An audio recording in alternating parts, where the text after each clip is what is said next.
Welcome back to Method Cooking. 'Tis the season for flannel, slow cooking, and big birds. Today we're doing turkey. So first things first, I got everything out. I've got a turkey that I got at the grocery store.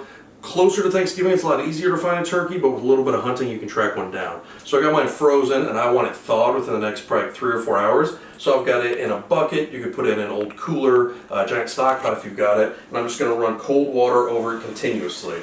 In my opinion, this is the safest and quickest way to thaw the turkey, rather than sit it on the counter and risk getting sick or put it in the fridge like a week ahead of time. I'll turn the water back on once we get done with the video, but off to the brine. So while the turkey is thawing, I've got the brine going. What a brine does is kind of help that turkey, chicken, pheasant, duck, whatever you're cooking, absorb some of the water that it's surrounded and it's immersed in, so that when you cook it and it's finished, it's going to have more moistness and be a lot more delicious. So I've got a pot behind me, all the ingredients here, and we'll talk about what we're putting in. So with all the ingredients for the brine, we're going to get in a pot. I'm probably going to need 2 or 3 gallons, but I don't have a big enough pot that I feel like stirring the entire thing. So essentially I'm going to make a concentrated batch of it, and then when I go to pour it over the turkey, I'm going to add water to it. So I'm going to get kind of the ratios I want. With the brine, you want about 1 tablespoon of salt to 1 cup of water, and then as far as flavoring and ingredients, it's totally up to you. I normally do salt, pepper, some thyme, mustard seeds, some chili flakes, an onion, some lemon. I add just a splash of liquid smoke, because the main point of the brine is to kind of absorb that moisture back into the bird, but it's also going to pull in a little bit of flavor. I don't want a smoked turkey flavor, but I want kind of that, like, is it smoked? I'm not sure. So we're going to get all these in a pot, bring everything up to a simmer. It doesn't need to actually cook, but the simmering will help break everything down and get it ready for the turkey. Onto the brine. So while the turkey is thawing, we're going to get the brine going and ready. The brine is one of those kind of recipe things, I don't know, you have to follow for the best result. So it's about 1 tablespoon of salt to 1 cup of water. To that, I'm also going to add some thyme, some black peppercorns, onions, lemon, bay leaves, mustard seeds, some crushed red pepper, and a little bit of liquid smoke.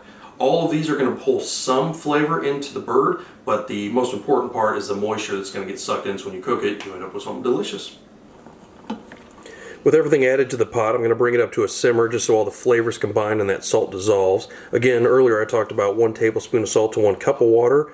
Here I kind of did 4 tablespoons of salt to 1 cup of water. So before I actually put this over the bird, I'm going to add 3 times as much more water to get that ratio I want, so it's not an overly salty brine. Following the Method Cooking mantra, I looked around, I saw that I had onions, some lemons, but you could really use anything in the brine because it's all about what you have on hand and the flavors you like. So if you like it a little spicier, do some more chili flakes or some peppers. If you like it a little sweeter, you could go with sugar or honey.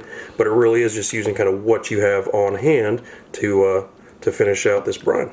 The only real suggestions I would have when you're doing this is make sure you follow that salt to water ratio and then something acidic. So whether it's lemons, limes, a splash of vinegar, or an orange, anything that's got a little bit of a bite, it's going to help with that brine process and end up in a delicious bird. With the brine done, we're ready to get it poured over the turkey. Like I said, I combined everything I wanted in the brine and let it just come to a simmer, and then I let it cool completely down before pouring it over the turkey. So now with this kind of concentrated salty brine, we're going to pour that down the side so it'll splatter all over the place. And then I'm going to follow in behind it with another 3, maybe 3.5 pans of the water, so I've got that ratio of salt to water that I was talking about earlier. And with this last little bit of water, we'll have the correct ratio, and we'll get to make sure the turkey is completely covered. With that, we're going to wrap it up in plastic wrap and park it in the fridge. I normally brine my turkeys between 18 and 24 hours. Just kind of depends on how far in advance you kind of plan for it. And from there, we'll pull it out, get it patted dry, season it, and get it ready to go in the oven. I let the turkey brine for about 24 hours, then I poured off the brine and rinsed off the turkey with cold water to get rid of all the little remnants of bay leaves, black peppercorns, mustard seeds. To that, got it in the pan I'm going to roast it in. I like choosing a bigger pan, like a way bigger pan than I need, so that I can get vegetables on the side. So as that juice comes out, it's going to start to make that kind of like au jus gravy that we're going to end up making in the roasted turkey video. One of the joys of using the Method Cooking method is that if you don't like how it tastes or turns out, you can adjust it for the next time. So turkey brine rinsed off, we've got it in the pan. Thanks for watching. Check out Method Cooking, method-cooking.com. Follow me on YouTube, and I look forward to more adventures.